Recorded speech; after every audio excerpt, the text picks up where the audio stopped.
ಯುವರಾಣಿ, ಕನಕವತಿ, ರಾಜಶೇಖರ, ಕುಲಶೇಖರ ಎಲ್ಲರೆಲ್ಲ ಕಾಸ್ಟ್ಯೂಮಲ್ಲಿ ನಿಮಗೆ ಟಫೆಸ್ಟ್ ಅಂದರೆ ಕೆಲಸ ಮಾಡೋದಕ್ಕೆ ಸ್ವಲ್ಪ ಕಷ್ಟ ಅನಿಸಿದ್ದು ಯಾರ್ದು ಅಂತ, ಜಾಸ್ತಿ ವರ್ಕ್ ತಗೊಂಡಿದ್ದು ಅಂತ? ರುಕ್ಮಿಣಿದು ಸ್ಯಾರಿ ಸೋರ್ಸಿಂಗ್ ಆಗಿರ್ಬೋದು, ಜುವೆಲ್ರಿದು ಆ ಥರ ರುಕ್ಮಿಣಿ ಅವ್ರದ್ದು. ಆಮೇಲೆ ಗುಲ್ಶನ್ ಅವ್ರದ್ದು ಕ್ರೌನ್ದೆಲ್ಲ ತುಂಬ ಕೆಲಸ ಆಗಿತ್ತು, ಡಿಸೈನಿಂಗಿಂದ ಅದನ್ನು ಕ್ರೌನ್ ಮಾಡೋವರೆಗೂ. ಅದಾದಮೇಲೆ ಜಯರಾಮ್ ಸರ್ ಜುವೆಲ್ರೀಸ್ ಎಲ್ಲ ನಾವು ಡಿಸೈನ್ ಮಾಡಿ ಕಸ್ಟಮೈಸ್ ಎಲ್ಲ ಮಾಡಿಸಿದ್ವಿ.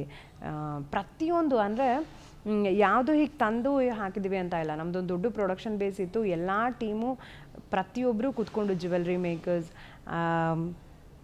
Armour makers, leather team, stitching unit, dyeing team, ಪ್ರತಿಯೊಬ್ಬರೂ ನಮ್ಮದು ಕಣ್ಣು ಮುಂದೆನೇ ಅಲ್ಲೇ ಬಂದು ಕೆಲಸ ಮಾಡಿ ಅದೇ ಥರನೇ ಕೆಲಸ ಮಾಡಿದ್ದು. ಅಷ್ಟು ಟೀಮ್ಗಳನ್ನ ಅಂದರೆ ನಾನು ಅದೇ ಹೇಳ್ತಿದ್ದೆ, ಫಸ್ಟ್ ಟೈಮ್ ಒಂದು ಪ್ಯಾನ್ ಇಂಡಿಯಾ ಸಿನಿಮಾದ್ದು ಫೀಲ್ ಆಗ್ತಿದೆ. ಯಾಕಂದರೆ ಎಲ್ಲ ಲ್ಯಾಂಗ್ವೇಜ್ ಅವರು ಇದ್ದರು.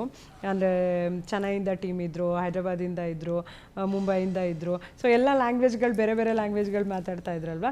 ಸೊ ಆ ಥರ ಇಲ್ಲೇ ಫೀಲ್ ಆಗ್ತಿದೆ ಪ್ಯಾನ್ ಇಂಡಿಯಾದು ಅನ್ನೋ ಥರದಲ್ಲಿ.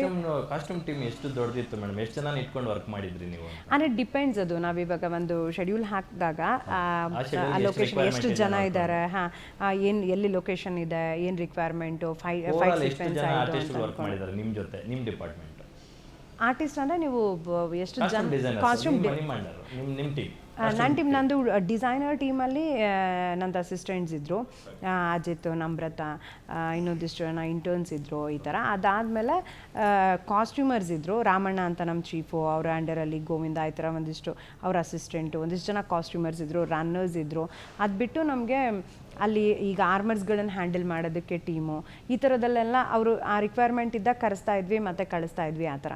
ಆ್ಯಂಡ್ ಸಮ್ಟೈಮ್ ಅನ್ಸುತ್ತೆ ತುಂಬ ದೊಡ್ಡ ಸಿನಿಮಾ ಇದ್ದಾಗ ದೊಡ್ಡ ಟೀಮ್ ಬೇಕಾಗತ್ತೆ ಅಂತ. ನನಗನ್ಸುತ್ತೆ ತುಂಬ ಎಫಿಷಿಯೆಂಟಾಗಿ ಕೆಲಸ ಮಾಡೋವಂಥವ್ರು, ಪ್ಯಾಷನೇಟಾಗಿ ಫೈರ್ ಇಟ್ಕೊಂಡು ಕೆಲಸ ಮಾಡೋಂಥ ಒಂದು ಚಿಕ್ಕ ಟೀಮ್ ಇದ್ರೂ ನೀವು ತುಂಬ ನೀಟಾಗಿ ಹ್ಯಾಂಡಲ್ ಮಾಡ್ಕೊಂಡು ಹೋಗ್ಬೋದು. ಅದನ್ನ ನಾವು ತುಂಬ ನೀಟಾಗಿ ಪ್ಲ್ಯಾನ್ ಮಾಡ್ತಾಯಿದ್ವಿ in terms of budget also. And ನಮಗೆ ಆ ಪ್ರೊಡಕ್ಷನ್ ಹ್ಯಾಂಡಲ್ ಮಾಡಿ ಮುಂಚೆಯಿಂದನೂ, ನಮ್ಮ ಸಿನಿಮಾಯಿಂದನೂ, ನನಗಾಗಲಿ ರಿಷಬ್ಗಾಗಲಿ ಎಲ್ರಿಗೂ ಅದೊಂದು ತಲೆಯಲ್ಲಿದೆ, ಏನು ಖರ್ಚಾಗುತ್ತೆ ಅದು ಫ್ರೇಮಲ್ಲೇ ಕಾಣಿಸ್ಬೇಕು, ಏನೂ ವೇಸ್ಟ್ ಆಗಬಾರ್ದು ಅನ್ನೋ ಥರದ್ದು. ಸೊ ಅದನ್ನು ತುಂಬ ನೀಟಾಗಿ ಎಲ್ಲಿ ಎಷ್ಟು ಜನ ಬೇಕು ಆ ಥರದ್ದೇ ನೋಡ್ಕೊಂಡು, ಜಾಸ್ತಿ ಜನ ಇದ್ದಾಗ ಜಾಸ್ತಿ ಬಿಗ್ ಟೀಮ್ ಮಾಡ್ಕೊಳ್ಳೋದು, ಮತ್ತು ಕಟ್ ಡೌನ್ ಮಾಡೋದು, ಆ ಥರದಲ್ಲಿ ಮಾಡ್ಕೊಂಡು ಹ್ಯಾಂಡಲ್ ಮಾಡ್ಕೊಂಡು ಹೋಗ್ಬೋದು. ನಿಮ್ಮ ಮತ್ತು ರಿಷಬ್ ಶೆಟ್ಟಿ ಅವರ ಕನಸುಗಳಿಗೆ ಅಕ್ಷರಶಃ ನೀರೆರೆದಿದ್ದು ಹೊಂಬಾಳೆ ಫಿಲ್ಮ್ಸು, ವಿಜಯ್ ಕಿರ್ಗಂದೂರ್ ಅವರು ಮತ್ತು ಚೆಲುವೇಗೌಡರು. ಸೊ ಅವ್ರ ಜೊತೆ ಒಂದು ಒಳ್ಳೆ ಬಾಂಡಿಂಗ್ ಇದೆ ನಿಮಗೆ, it's almost like family. So ಅವ್ರ ಬಗ್ಗೆ ಹೇಳೋದಾದ್ರೆ, ನನಗೆ Hombale is not a production house, it's a power house actually. And ಅದ್ರ ಜೊತೆಗೆ ವಿಜಯಣ್ಣ ಪ್ರೊಡ್ಯೂಸರ್ಸ್ಗಿಂತ ಜಾಸ್ತಿ ಅವ್ರನ್ನ ಅಣ್ಣ ಥರನೇ ನೋಡ್ತೀವಿ, ಅವರು ಬಿಗ್ ಬ್ರದರ್ ಥರನೇ ಫುಲ್ ಟೀಮ್ಗೆನೆ. ರಿಷಬ್ಗಂತೂ ಅವ್ರ ಜೊತೆಗೆ ನಿಂತಿರೋದಾಗಿರಲಿ, ಒಂದು ಕೊಲಾಬ್ರೇಷನ್ ಆಗಿರಲಿ, ಯಾವುದಕ್ಕೂ ನೋ ಅಂತ ಹೇಳಲ್ಲ, ಯಾವುದಕ್ಕೂ ಯೋಚನೆ ಮಾಡಲ್ಲ. ಏನು ಬೇಕೋ ಆ ಸಿನಿಮಾಗೆ ಅದನ್ನೆಲ್ಲದನ್ನೂ ಪ್ರೊವೈಡ್ ಮಾಡ್ತಾರೆ, ತುಂಬ ಕೇರ್ ತೊಗೊಳ್ತಾರೆ, ಆಮೇಲೆ ಇನ್ವಾಲ್ವ್ ಆಗ್ತಾರೆ. That is very important. ಬರೀ ಅಂದರೆ ಇನ್ವೆಸ್ಟ್ ಮಾಡಿದ್ವಿ ಇಲ್ಲ ಪ್ರೊಡ್ಯೂಸ್ ಮಾಡಿದ್ವಿ ಆ ಥರ ಅಲ್ಲ.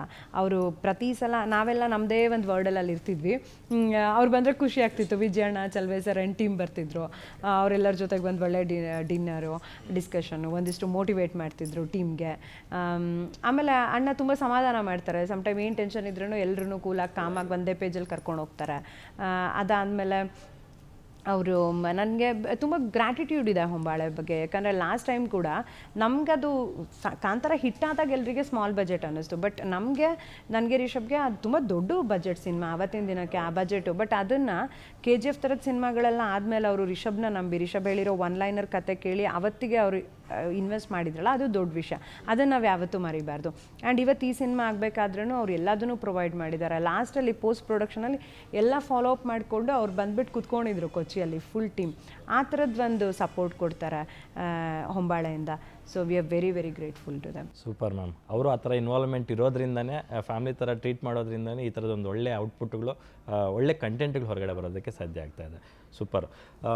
ಇನ್ನು ಸಿನಿಮಾದ ಪ್ರೀಮಿಯರ್ ಆಯಿತು, ನಾಳೆ ಸಿನಿಮಾ ರಿಲೀಸ್ ಅಂದಂಗೆ ಇವತ್ತು ಪ್ರೀಮಿಯರ್ ಆಯಿತು. ಸಿನಿಮಾ ಕ್ಲೈಮ್ಯಾಕ್ಸಲ್ಲಿ ಇಮ್ಮಿಡಿಯೇಟ್ ನೀವು ರಿಷಬ್ ಅವ್ರನ್ನ ತಪ್ಪಿ ಕಣ್ಣೀರು ಹಾಕಿದ್ರಿ, ತುಂಬ ಎಮೋಷ್ನಲ್ ಆದ್ರಿ, ಭಾವುಕರಾದ್ರಿ. ಅದು ಆ ಮೊಮೆಂಟು ಯಾಕೆ ಆ ಥರ ಅನ್ನಿಸ್ತು ಅಂತ? ಅಂದರೆ ಆ ಸಿನಿಮಾನ ನಾನು ಫಸ್ಟ್ ಟೈಮು ಎಲ್ಲರಿಗೂ ಅದೊಂದು ಡ್ರೀಮ್ ಪ್ರಾಜೆಕ್ಟ್ ಥರ ಒಂದು ಬಿಗ್ ಸ್ಕ್ರೀನಲ್ಲಿ ನೋಡಿದಾಗ ಅದ್ರ ಹಿಂದೆ ಎಷ್ಟು ಶ್ರಮ ಹೋಗಿದೆ, ಅದ್ರ ಹಿಂದೆ ಮಾಡಿರೋ ಎಲ್ಲ ಕೆಲಸಗಳಾಗಿರ್ಬೋದು, ಸ್ಯಾಕ್ರಿಫೈಸ್ ಆಗಿರ್ಬೋದು, ರಿಷಬ್ದು ಅಂತ ಅಲ್ಲ ಇಡೀ ಟೀಮ್ ಅವ್ರದ್ದು, ರಿಷಬ್ ಪಟ್ಟಿರೋ ಕಷ್ಟಗಳು. ಅಂದರೆ ನೀವು ಆ ಫೋಟೋಸ್ ಎಲ್ಲ ನೋಡಿದ್ರೆ ದಟ್ಸ್ ಒನ್ ಇದ್ರದ್ದು ಅದು ಕ್ಲೈಮ್ಯಾಕ್ಸ್ ಹಾಕಿರೋದು. ಆ ಥರದ್ದು ಎಷ್ಟೋ ಇನ್ಸಿಡೆಂಟ್ಗಳಿದೆ. ಏನಾದ್ರೂ ನಿಂತು ಅವರು ಅದನ್ನು ಹ್ಯಾಂಡಲ್ ಮಾಡ್ಕೊಂಡು ಹೋಗಿರೋದು ಇದೆಯಲ್ಲ ಯಾವತ್ತೂ. ಅಂದರೆ ಅವ್ರ ಕಷ್ಟ ಆಗಿರಲಿ, ನೋವಾಗಲಿ, ಒಂದು ದಿನ ರೆಸ್ಟ್ ಮಾಡೋದಕ್ಕೂ ಅವ್ರಿಗೆ ಸಿಗ್ತಿರ್ಲಿಲ್ಲ.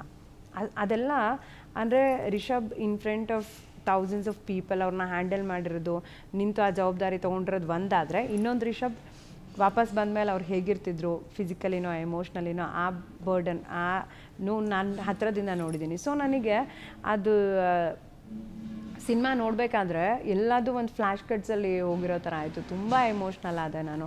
ಆಮೇಲೆ ನಾನು ತುಂಬ ದೇವ್ರನ್ನೆಲ್ಲ ನಂಬೋದ್ರಿಂದ ನನಗೆ ಆ ಸಿನಿಮಾ ನೋಡಬೇಕಾದ್ರೆ ಆ ಒಂದು ಎನರ್ಜಿ ಏನು ಫೀಲ್ ಆಗುತ್ತೆ, ಒಂದು ಸ್ಕ್ರೀನಿಂದ ಟ್ರಾನ್ಸ್ಫಾರ್ಮ್ ಆಗುತ್ತೆ. ಆ ಥರದ್ದು ಒಂದು ನಮ್ಗೆ ಅಲ್ಲಿ ಕೂತಾಗ ಏನೋ ಒಂದು ಎನರ್ಜಿ ಟ್ರಾನ್ಸ್ಫರ್ ಆಗಿರೋ ಥರದಲ್ಲಿ ಫೀಲ್ ಆಗುತ್ತೆ. ಇಟ್ಸ್ ನಾಟ್ ಲೈಕ್ ಅಂದರೆ ನಮ್ಮ ಸಿನಿಮಾದ ಬಗ್ಗೆ ನಾವು ಹೇಳೋದು ಚೆನ್ನಾಗಿರಲ್ಲ, ಬಟ್ ಅದು ಸಿನಿಮಾ ಥರ ಅನಿಸಲ್ಲ ನಿಮಗೆ. ಅಷ್ಟು ಒಂದು ಗೂಸ್ ಪಂಪ್ಸ್ ಬರೋದಾಗಿರಲಿ, ನಾವು ಅಲ್ಲೇ ನಿಂತು ಇಡೀ ಸಿನಿಮಾ ನೋಡಿ ಕೆಲಸ ಮಾಡಿದ್ರು ನಮಗೆ ಆ ಥರದ್ದು ಅನ್ನಿಸ್ತಿದೆ.